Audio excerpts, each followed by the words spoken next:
عليكم ورحمة الله وبركاته. الليلة معانا منظومة أوسا الروسية.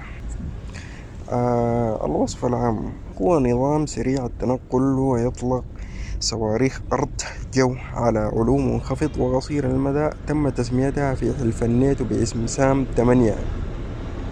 نظام أوسا هو أول نظام صواريخ دفاع جو محمول ومدمج بها رادار في سيارة واحدة، وقد دخل صاروخ الدفاع جوي أوسا الخدمة في القوات المسلحة السوفيتية في عام 1977. يتم نقل النظام عبر سيارات نقل بست عجلات يمكن تشغيلها وتجهيزها للإطلاق في غضون 5 دقائق فقط، وتتميز بأنها برمائية، يعني ممكن تدخلها في الموية تقطع بها زي النهر بتاعنا نهر النيل أو النيل الأزرق أو النيل، تمشي الضفة الثانية أو الضفة المحايدة الثانية، وتتميز بأنها برمائية تسير على اليابسة والماء كما ذكرنا سابقا، وتستطيع السير حتى 500 كيلومتر دون الحاجة إلى الوقود.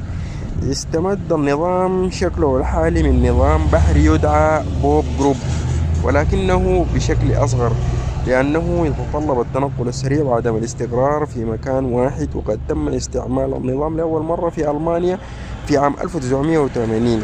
تم تطويره منذ ذلك الوقت بإضافة قاذفة صواريخ تحمل 6 صواريخ في حاوية مضلعة الشكل، ويحتوي النظام كذلك على هوائي للمراقبة الدورية بيضاوي الشكل، ويمكن لهذا الهوائي أن يلتقط الإشارات على بعد 30 كيلو متر. المنظومة بالفعل الجيش السوداني بيستخدم منظومة أوسا، ودي حاجة كويسة.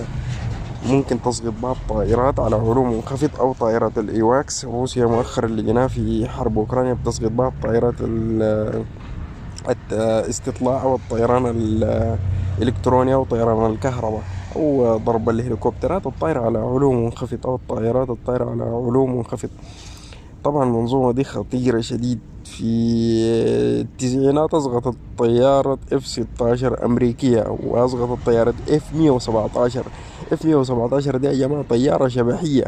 واحد أو الناس تخش النت تكتب F-117 وتشوفها طيارة شبحية بالكامل. المنظومة دي أسقطتها.